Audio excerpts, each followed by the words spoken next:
afternoon. Thank you for coming. If you don't mind, I'm going to leave the lighting like this while I speak. It's a little easier on the eyes, and then when Connor and I play, I'll be sure to turn the house lights off for you. So, hello again, and thank you so much for coming to my lecture recital, which I have titled Formalism and Referentialism, Sonatas for Piano Four Hands by Carl Vine and Stuart Greenbaum. Carl Vine and Stuart Greenbaum are both contemporary Australian art music composers, and both have written for an uncommon genre, the sonata for piano four hands. Before I get into the music, I want to lay out a few terms for us. First, formalism. In formalism, music is absolute or pure. In Peter Kivey's description, it does not possess semantic content, nor represent an object, a story, an argument, or a philosophy. A formalist approach to music is concerned mainly with syntax, structure, and internal features. If music is absolute, what is it we enjoy about listening to it? A formalist would say the events we enjoy are purely musical or sound events. Kivey writes that musical works can have plots, but the plots are without content. They are entirely musical stories told through sound. An alternative view, James Hepakoski describes referentialism as concerned with semantics, expression, external associations, and representation. It considers that music can and does represent something outside itself.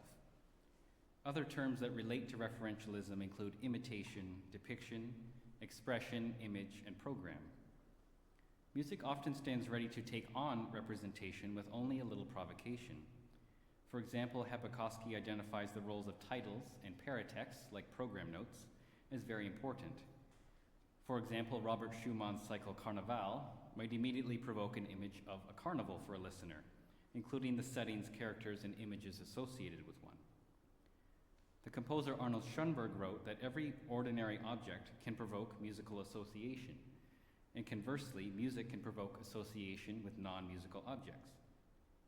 Fundamental to referentialism is that metaphorical relationship. One thing is perceived as being like another.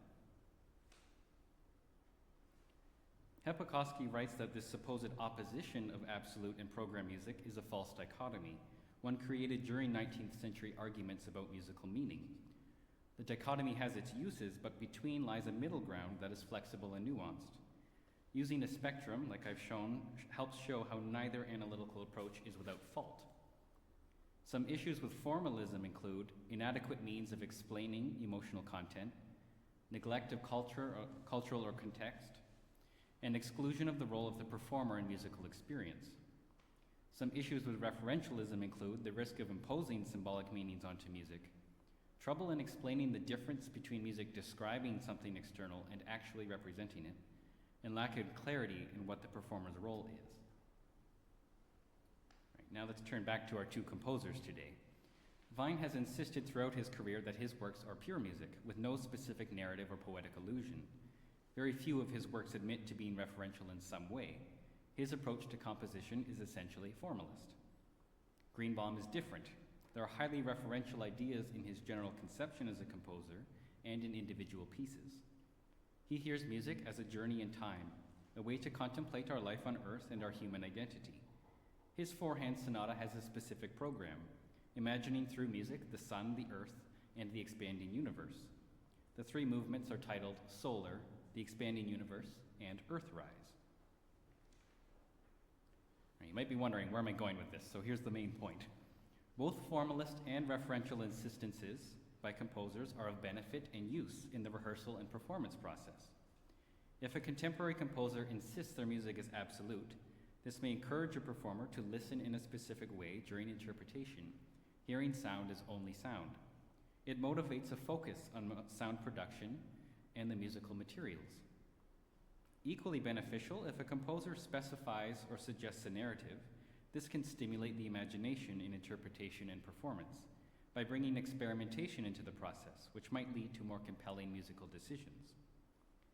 As a performer, I'm interested in that area between the poles of referentialism and formalism. It is not about trying to reconcile the two, but find benefit in both. Vine's sonata can be heard or played with referential ideas and qualities, and Greenbaum's sonata can be heard or played with a formalist mindset. Beginning with Vine now. Vine's style can be described as mostly neoclassical. The classical is one era often viewed with a formalist lens of musical aesthetics and experience. In this sense, it's easy to understand Vine's formalist approach to music composition and experience. Vine's four-hand sonata, like all his major works, is a large continuous structure. Within that structure, he uses binary and ternary forms, very clear sectionalization, and transitional materials are usually kept short. His music has a lot of structural unity, formal clarity, and he's very consistent in his approach. His writing is very motivic. Initial cells are varied, expanded, and combined with contrasting ideas. 2 measure units are strung into 4, 6, or 8 measure phrases. Phrases are then combined to create tableau-like blocks. These blocks then form binary and ternary forms, often with arch-like trajectories of texture, dynamics, and harmonic complexity. From Roger McNeill's book about Vine's music, the title of Sonata for Vine conveys a sense of a monolithic work, a work of substance and serious architecture. McNeill adds that it communicates monumentality, cumulative energy, meditative states, and entertainment. Notice that none of these words suggest something referential. Further, McNeill writes that Vine rarely portrays the Australian landscape and does not seek to project an Australian musical identity. I think this avoidance of national identity is an aspect of Vine's formalism. In a truly formalist approach, music is ideally universal. Nationalistic musical ideas might project a certain reference towards a place, people, or culture.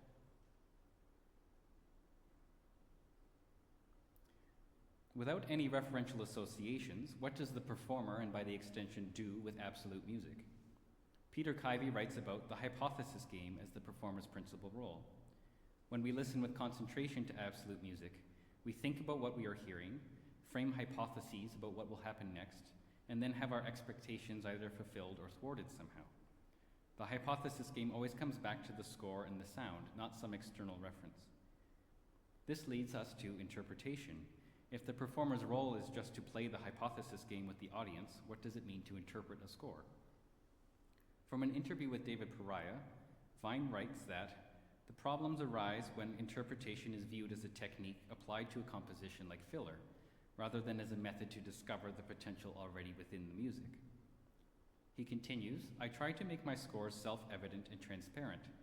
No interpretation is required, just play the dots. Interpretive possibilities are endless, though. I think this demonstrates a certain value in the formalist approach for interpreters. It encourages a focus on the musical materials and their relationships in sound space to one another, as shown in the score, uncomplicated by potential referential meaning or interpretation. As both pianists Michael Klein and John Rink concede, we cannot directly communicate any referential meaning with music. But, like John Rink, Vine seems to agree that despite the distance between composer and performer, performance has potential for the construction of meaning. The formalist approach does not prevent interpretation or the potential for music to have meaning and communicate emotion. It just means that the music does not represent something outside of itself. So if the music is not representational, it only refers to itself. This leads me to listening as the primary value of this formalist approach in performance, and this is not a new idea. Composer and pianist Karl Stockhausen wrote about the idea of living with the sound, reaching into the sound, participating in forming it. He continues, in all piano music, one should hear really just what the pianist hears. Some of Stockhausen's music is extremely unpredictable, and by taking away the ability to predict what comes next and form new memories during the music, it forced the audience to listen to the actual raw sound of the piano. Essentially, there's no hypothesis game occurring for performer or audience, because every new event is as unpredictable as possible, or at least that's what Stockhausen was trying to achieve. Similar to Vine, Stockhausen wrote that the performer is to follow the directions clearly and present the sounds not even as exactly intended by the composer, but as they actually are. In this way, the sounds don't even refer back to the composer's intentions, only to themselves. The performer's role, then, is about communicating a listening experience based in sound alone. On the other side, we have Greenbaum and referentialism. Stephen Davies writes that for music to be representational, it must meet 4 general conditions: the composer's intention to illustrate, a medium content distinction, meaning the music should represent something other than music, some sense of resemblance, and the potentially clarifying role of conventions. In this view, Greenbaum's sonata is referential. He had an intention to illustrate something. The content is identified, in this case, the sun, the earth, and the universe. Musical materials are used to create resemblance, and some particular conventions are used. As one example, in the second movement, called the expanding universe, the musical materials are organized in a way to communicate expansion. A metaphor is created. Even before the first note, the tempo indication is loaded with potential referentialism. Greenbaum writes eternal, quarter note equals 52. As a performer, this elicits an image or feeling of something more than the metronome marking on its own might. This movement features an accompaniment which returns 7 times, each time expanded in length and range. Like the universe, the musical materials are expanding, creating resemblance between the referential content and the sound you hear. Repetition is relevant here. As Fred Moss writes, repetition is fundamental to creating a past tense in music, which is in turn necessary to creating a narrative. Greenbaum's sonata does repeat material often. This opens the possibility for constructing meaning and reflecting upon the referential ideas provided by the titles and program note. This contrasts with Vine's sonata, which seems to employ repetition as a necessity of form rather than for narrative reasons.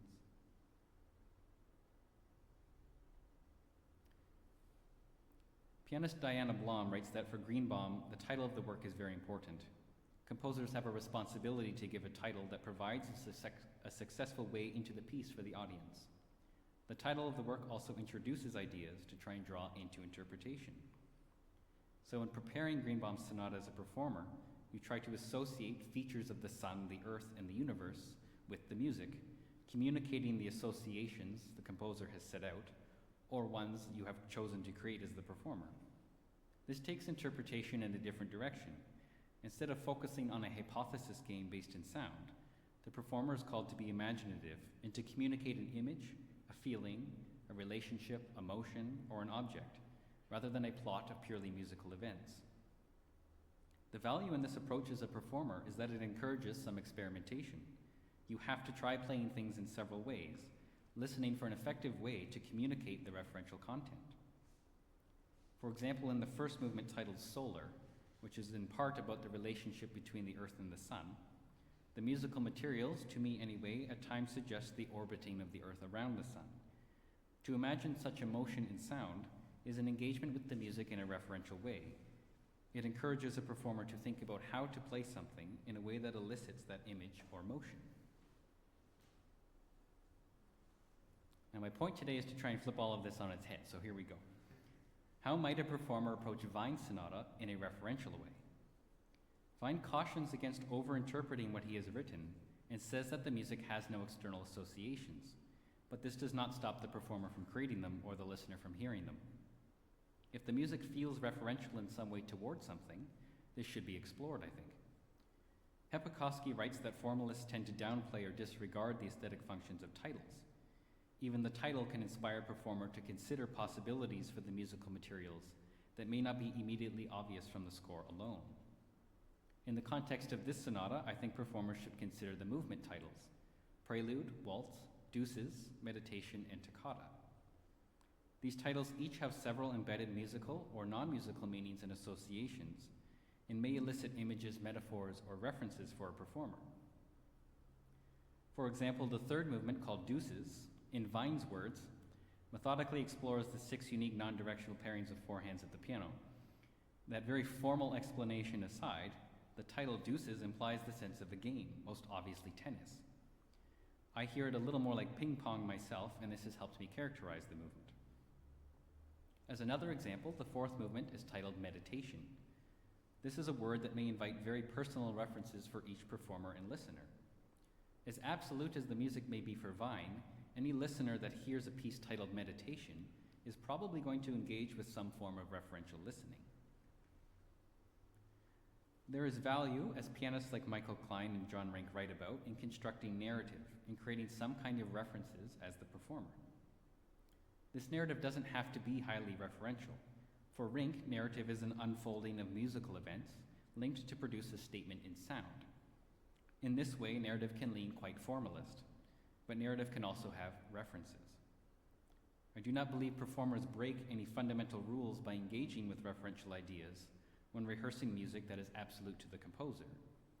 Should the performer's sensible interpretation benefit from referential thinking, then I believe it is worthwhile.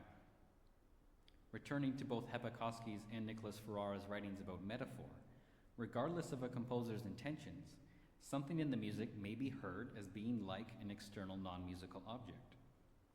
When we form a metaphor for features in the music, it can provide inspiration for how to play something. A more compelling musical decision may arise, or at least a chance to experiment with going beyond the score to form a unique personal interpretation.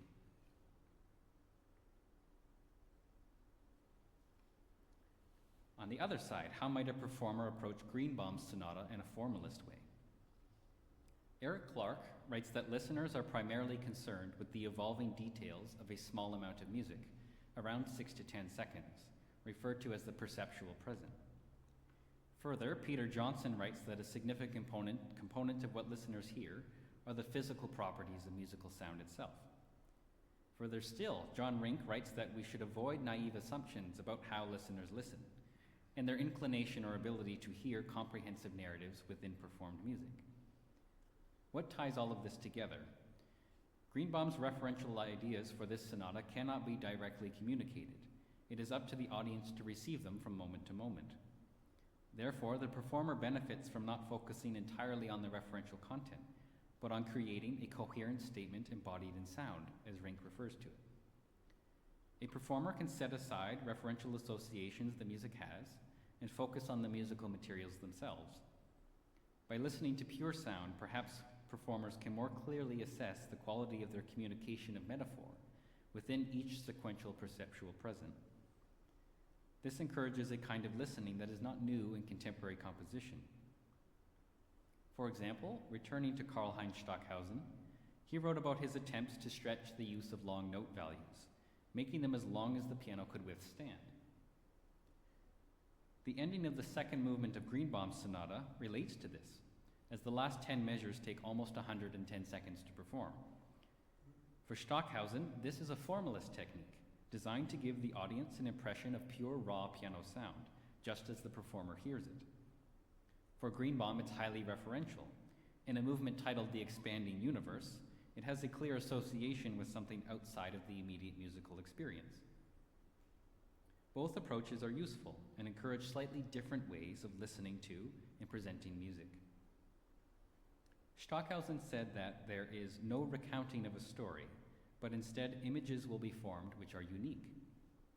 I quite like this comment because it helps bridge the gap between the two poles. There is no story exactly, but unique images are formed from moment to moment when we focus on the sounds we produce.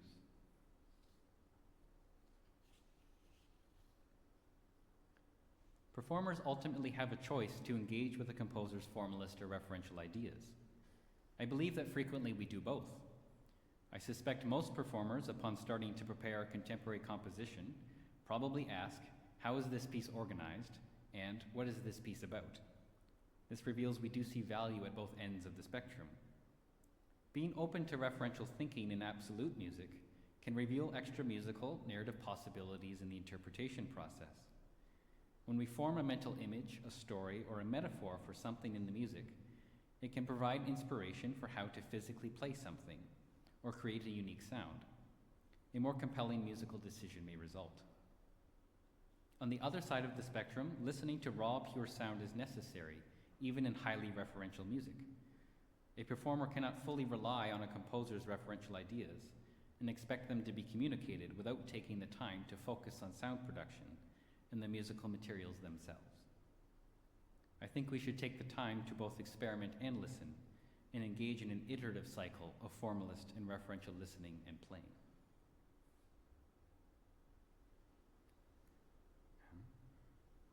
A few thank yous before we continue to the music. Thank you for listening and for coming to hear these pieces today. I hope you can listen with one formalist ear and one referential ear, whatever proportions you choose. Thank you to Professor Sylvester and Dr. Mooney. One of the things I like most about my program here at Western is that when I have an eccentric idea, like doing a lecture recital on contemporary Australian piano four-hands music, the answer is yes, go for it. Thank you to Dr. Nolan, who helped me prepare this lecture. Thank you greatly to my colleague Dr. Connor O'Kane for doing this project with me. Connor and I have played these sonatas in Waterloo and Toronto, and our next stops are Sarnia and St. Catharines. Connor had literally no choice in selecting the repertoire, and I'm very grateful he said yes. It's been very fun and rewarding to play with you, Connor. And lastly, thank you to Carl Vine and Stuart Greenbaum for writing wonderful music for a genre that doesn't receive a lot of attention in the piano world. I'm going to leave the stage for a few moments before we begin to prepare the piano and lose the computer. Thank you, and please enjoy the music.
Thank you.